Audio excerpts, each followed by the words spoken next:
Hello everyone, I'm the Casual Cutter, and I have a confession to make. I like big knives, and I cannot lie. But this is not a big knife. This is the Berg Blades Bottle Butcher. However, this, right here, is a big knife. And it's the Berg Blades Iron Wolf. Quite the big mama, and I like it.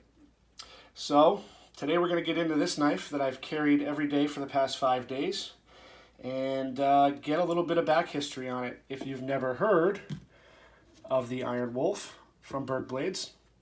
So the Iron Wolf, this is the third version. The first version was in a full titanium frame lock. Second version was a bolster lock, like you see here, but with carbon fiber scales.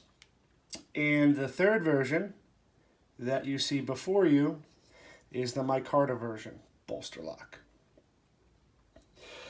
So a little backstory on Berg Blades. It's pretty much a one-man show out of Arizona, run by Mr. Matt Westberg, who is a custom knife maker and designer. And the Iron Wolf is actually a production knife, albeit a limited production knife, manufactured by We Knives. If you don't know who We Knives is, they're basically a company out of China who's known for their extremely high standards of production, fit and finish, and overall quality.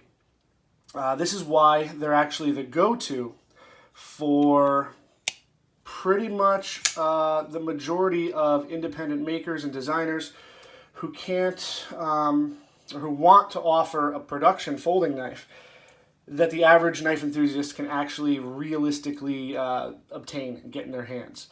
I would say a similar custom folder of this magnitude would easily cost 3 to 10 times as much as the Iron Wolf, depending on what trim materials are used, so on and so forth. Whereas the Iron Wolf itself comes in at only $289 while supplies last. So let's get into a couple things about this knife right off the bat, and that's that it's a bolster lock. How I describe a bolster lock is basically like if a frame lock and a liner lock had a baby. Yeah, you can see it's basically got liners up until this point, and then it kind of looks like a frame lock from there up. And that's pretty much it, guys. So let's get some specs out of the way while we're all paying attention and still here. Overall length on this guy is 9 inches. So it's definitely up there in length. Blade is 3.875 inches with a cutting edge of 3.75, and that's because you have this nice, very usable finger choil up front. It's a clip point blade, as you can see. It's got a nice swedge up top and a fuller running on both sides of the blade. Blade steel's S35 VN, and it's done in a flat grind. It's got a stonewash finish, which is one of the things that appealed to me most about this knife, because I wanted a larger folder with a user finish that I could carry on a regular basis whenever I need a large knife, and not be afraid to put it through its paces and scratch up any pretty shiny satin or high polished finish on the blade. So it definitely meets that requirement. Handle scales are titanium with this green canvas micarta, and definitely in certain lights the micarta takes on a more brown shade, but it's got this nice polish to it, and it's just a really nice overall contrast with the other materials in the knife, I think anyway.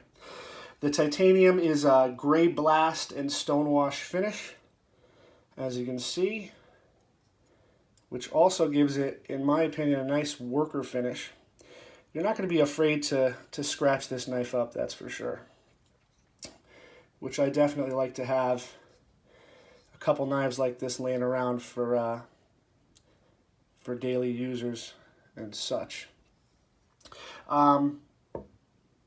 Oh, it's also got a matching pocket clip in that gray blast, bead blast finish, stonewash finish. So take a quick peek all around the knife. You have that gorgeous clip point blade with the fuller, the Berg Blades logo right there, etched in. The lock side of the knife is completely sterile. And you can see the top of the blade has some jimping along the spine that transitions to the scales. And every day that I've had this knife, I've noticed something different, something new, something I like about it. And regarding the jimping, you can see here, you have the jimping on the frame and on the flipper tab. But when you open the knife, the jimping on the spine matches up perfectly with the jimping on the frame, which I thought is just a cool little detail. One of the many details I've noticed about this knife. So mechanics-wise, it has a pivot mechanism that rides on ball bearings, ceramic ball bearings, which I prefer in big knives because it gives it just a really smooth action, kind of effortless. Now I'm doing this obviously with the knife on its side, but when you close the knife vertically, it drops shut, pretty much under its own weight. It's also got these pretty fantastic sounds that it makes. Let's see if you can hear it. When I disengage the lock bar, you're not going to be able to hear it on camera, but it kind of just has these mechanical sounds, almost hydraulic, and it's, just take my word for it, it's pretty awesome. Some other design elements that I really love is this backspacer. You can see what Matt decided to do. Rather than just cut off the backspacer flat, it's tapered to an almost point on both sides, which I think just really sets off the knife, makes it more unique, as if it wasn't unique already.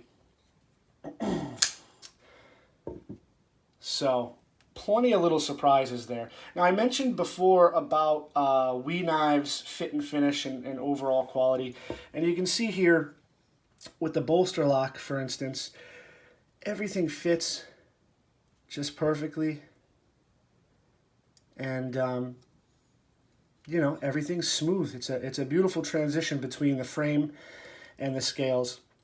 And another thing about these scales is they have these two screws here for removal, and then there's another two screws in the frame that hold the frame to what am I saying? The frame to the pocket clip, and then there's two screws on the inside of the frame here, and there's recesses in the scales that kind of fit right into those screws, almost like dowels, so that you get a precise fit. Just pop these on, screw them in, and you're good to go. So little details like that really impressed me about the knife.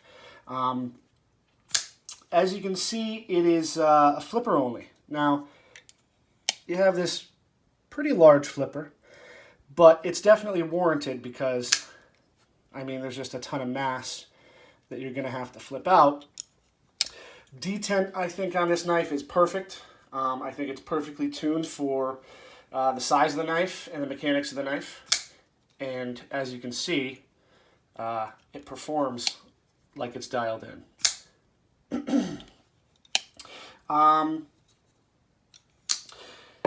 Jimping, we went over. It's got jimping on the top of the spine, on the flipper, and this is actually pretty comfortable, guys. When I first got this knife in, obviously I flipped it a ton, and I did get a little sore spot, but just like with any new knife, I mean, I think that happens probably 9 out of 10 times. I'll get a new knife in, if it's a flipper, I'll flip the hell out of it, and surprise, surprise, I'll get a sore spot.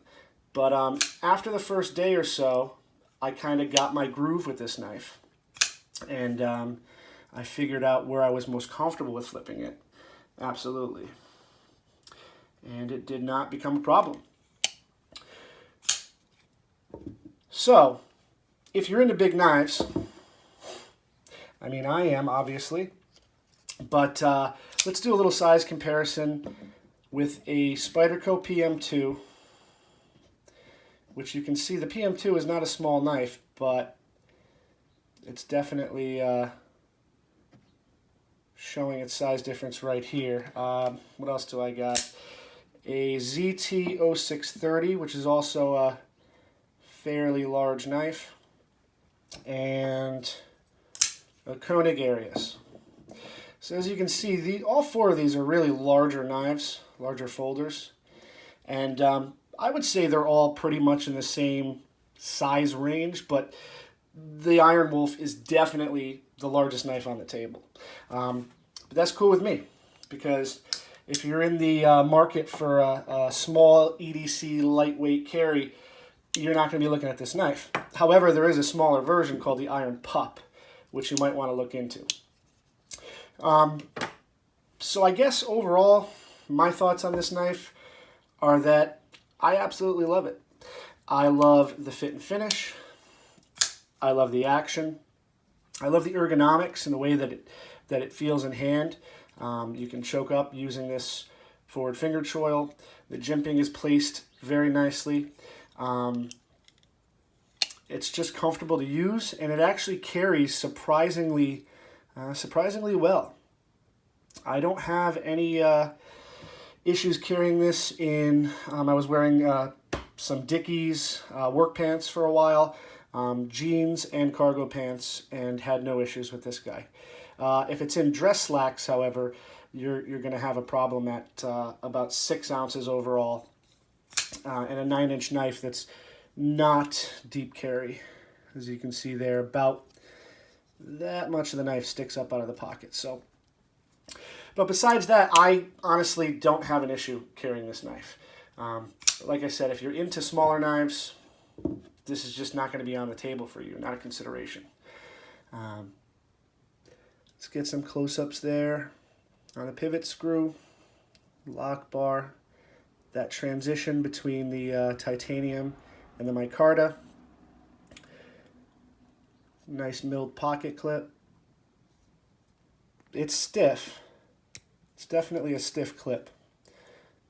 That's for sure. But also had no problem getting it in and out of the pocket. So there's that awesome back spacer.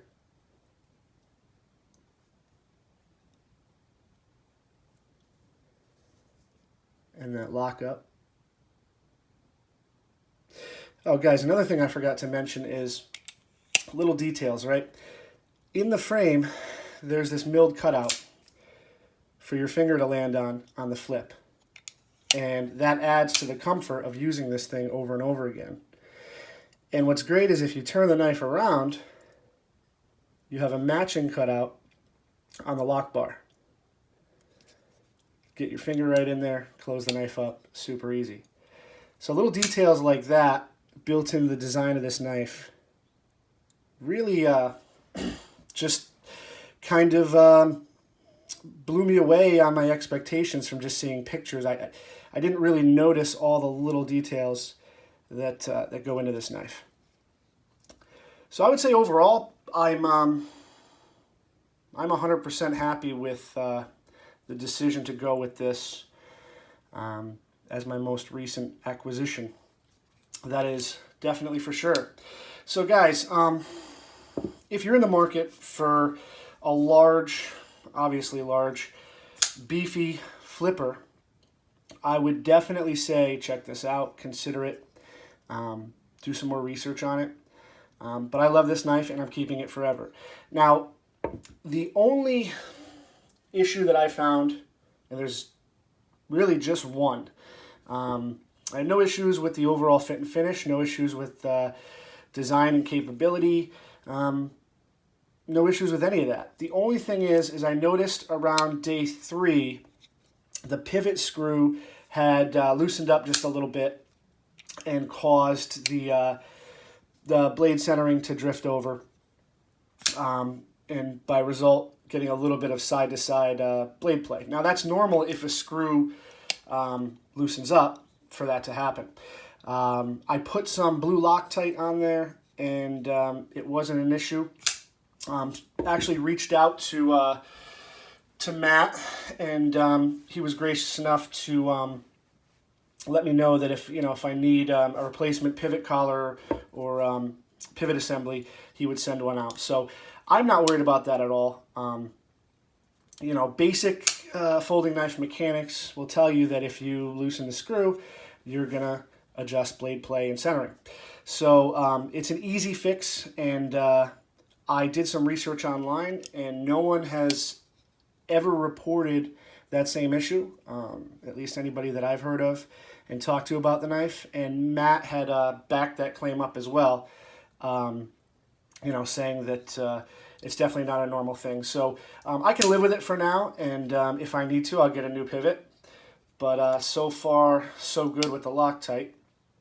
Other than that, I mean, I love this knife. Now that's my opinion, but based on what I've gone over in the past 5 days of carry and using it, it's definitely a winner for me, guys. So if you like this knife, I would probably say go to bergblades.com and pick one up, because there's not many of them left. Like I said, it was a limited production run, and if you like the micarta especially, I would head over there and take a look. And for $289, these materials, a knife built by we and designed by obviously an awesome designer here in the States, it's kind of a no-brainer. Anyway, I think I'll definitely be picking up one of the Berg Blades Slims, their newest production model that's coming out soon. So unfortunately I missed the pre-order, but you snooze you lose. Hopefully I'll pick up one that's available soon on his website. But guys, listen, this is probably going to be my last video of 2018. It's been a great year. I hope that 2019 is even better, and I hope to bring more to this channel. I'm actually working on a new backdrop here and some better lighting for you guys, as well as a better camera setup. So stick with me if you're into this sort of thing. Be sure, as always, to follow me on Facebook and Instagram at The Casual Cutter.